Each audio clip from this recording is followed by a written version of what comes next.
Assalamualaikum warahmatullahi wabarakatuh. Perkenalkan nama saya Hendri Gunawan. NIM saya 28923504147 dari Prodi Manajemen, mata kuliah Manajemen Logistik. Dosen pengampu saya Ibu Wina Saring Kusumaningtyas, SIP, SEMM. Ya, kita mulai, yaitu unsur-unsur yang terlibat dalam logistik. Logistik adalah proses penting dalam rantai pasok yang menghubungkan produksi dan konsumsi. Memahami unsur-unsur dalam logistik membantu meningkatkan efisiensi operasional, yaitu unsur-unsur yang terlibat dalam logistik meliputi transportasi, manajemen gedung, pengawasan atau pembungkusan atau distribusi, manajemen inventaris atau pengelola informasi. Selain itu, juga penting mempertimbangkan unsur-unsur seperti lokasi penyimpanan, pengadaan, dan komunikasi. Secara umum, logistik melibatkan perencanaan atau implementasi dan kontrol efisiensi arus dan penyimpanan barang, energi dan informasi, mulai dari titik asal hingga titik konsumsi. Pihak ketiga dalam moda transportasi. Pengenalan peran pihak ketiga dalam moda transportasi fokus pada fungsi dan manfaat integrasi dalam rantai pasok, yaitu perdagangan bebas. Pihak ketiga dalam moda transportasi dapat diartikan sebagai pihak yang menyediakan layanan transportasi atau jasa logistik, namun tidak memiliki hubungan langsung dengan pemilik barang atau penumpang. Pihak ketiga ini sering disebut sebagai penyedia logistik pihak ketiga atau operator logistik pihak ketiga, dan mereka menangani berbagai aspek transportasi seperti pengiriman, penyimpanan, dan manajemen inventaris.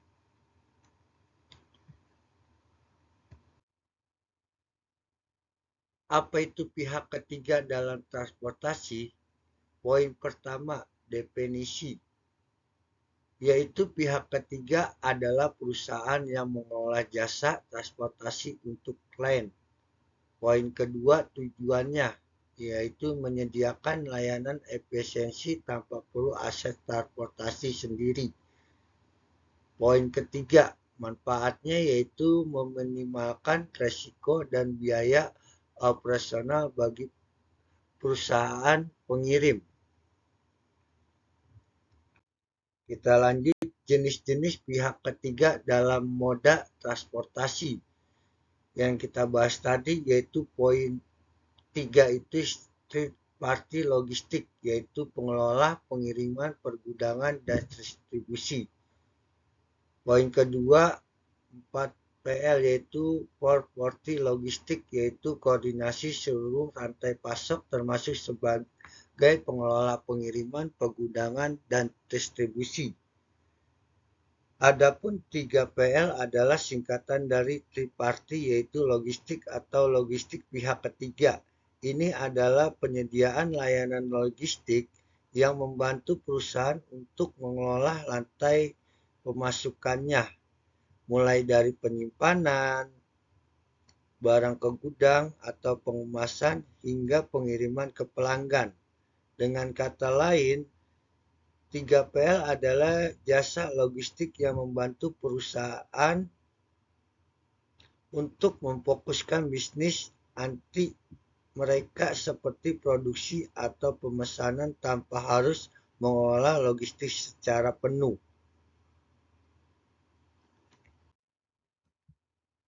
Adapun peran utama pihak ketiga, poin pertama itu seperti transportasi, yaitu pengelola armada dan pengirim barang sesuai jadwal.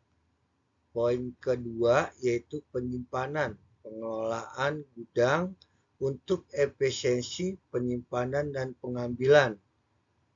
Poin ketiga yaitu distribusi atau menyalurkan barang ke tujuan akhir dengan optimalisasi rute. Adapun keuntungan pengguna pihak ketiga. Poin pertama, efisiensi biaya, yaitu pengurangan biaya operasional dan investasi armada transportasi. Poin kedua, fleksibilitas, yaitu mudah menyesuaikan volume pengiriman sesuai kebutuhan bisnis.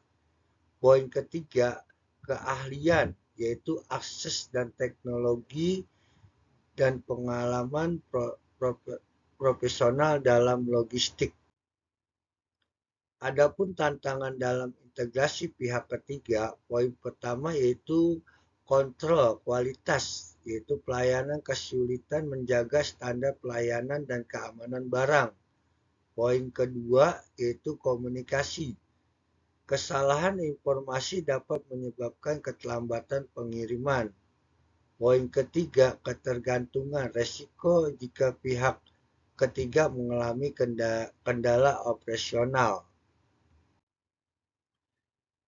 Adapun strategi memilih pihak ketiga yang tepat antara lain ada 4 faktor, yaitu evaluasi, reportasi, pemeriksaan, ulasan, dan portofolio layanan.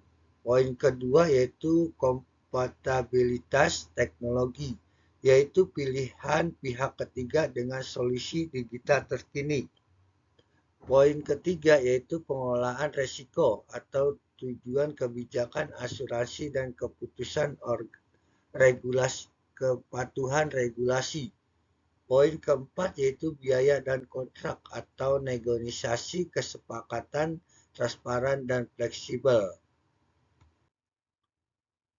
Adapun penerapan teknologi dalam jasa pihak ketiga. Poin pertama yaitu pelacak real time atau memantau lokasi dan status pengiriman secara langsung.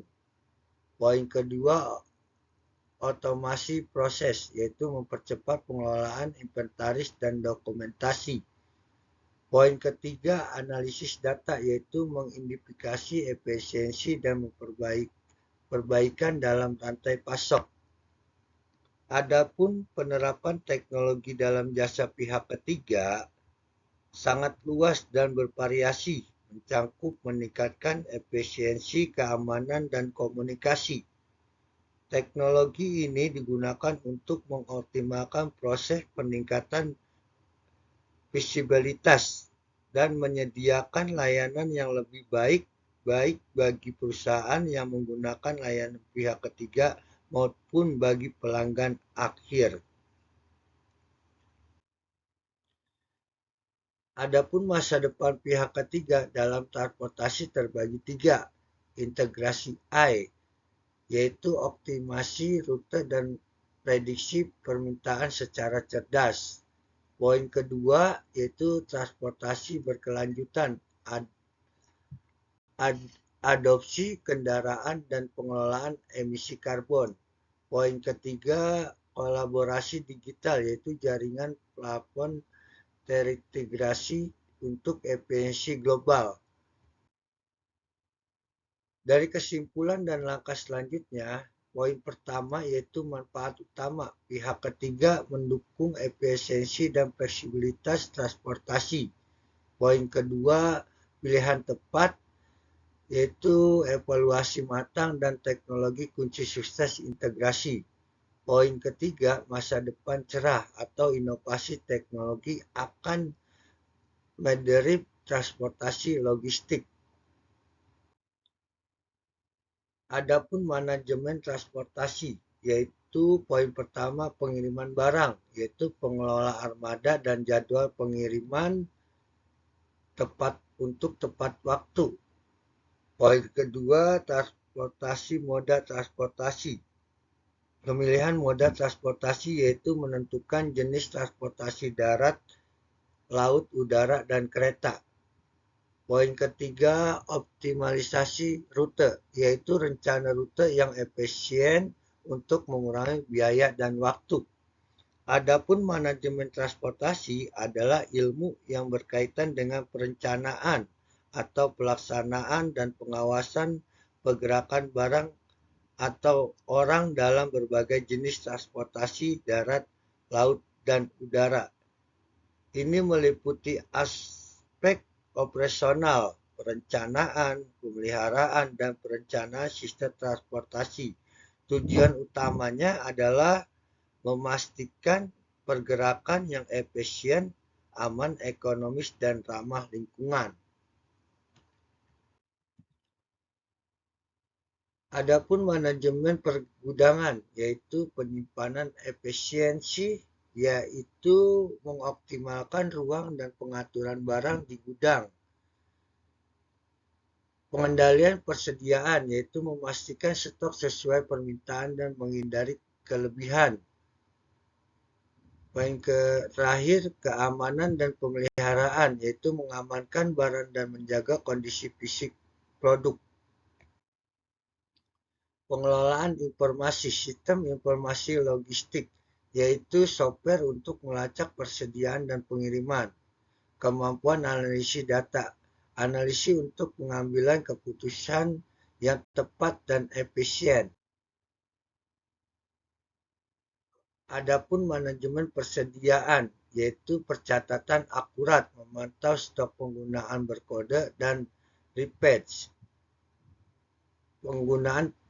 Pengadaan terencana, yaitu memastikan ketersediaan barang sesuai kebutuhan. Pengendalian waktu, pengelola bersedia agar tidak kadaluarsa atau rusak. Yaitu manajemen persediaan adalah proses pengolahan jumlah persediaan yang tepat di tempat yang tepat pada waktu yang tepat dan dengan biaya yang tepat untuk memenuhi kebutuhan perusahaan. Adapun pengemasan dan penanganan, poin pertama, pengemasan yang aman, yaitu mencegah kerusakan selama pengiriman dengan pengemasan tepat. Poin kedua, penanganan barang, prosedur pengangkutan dan penyimpanan yang aman. Poin ketiga, penggunaan teknologi atau alat bantu seperti forklift dan conveyor untuk efisiensi. Adapun jaringan dan infrastruktur, yaitu jaringan transportasi, jalan raya, pelabuhan, dan rel kereta sebagai sarana utama. Poin kedua, fasilitas gudang, letak strategis dan fasilitas mendukung penyimpanan cepat dan aman. Adapun peran tenaga kerja, poin pertama perencanaan, yaitu koordinasi dan pengaturan aktivitas logistik. Poin kedua eksekusi, yaitu pelaksanaan pengiriman, penyimpanan, dan pengemasan.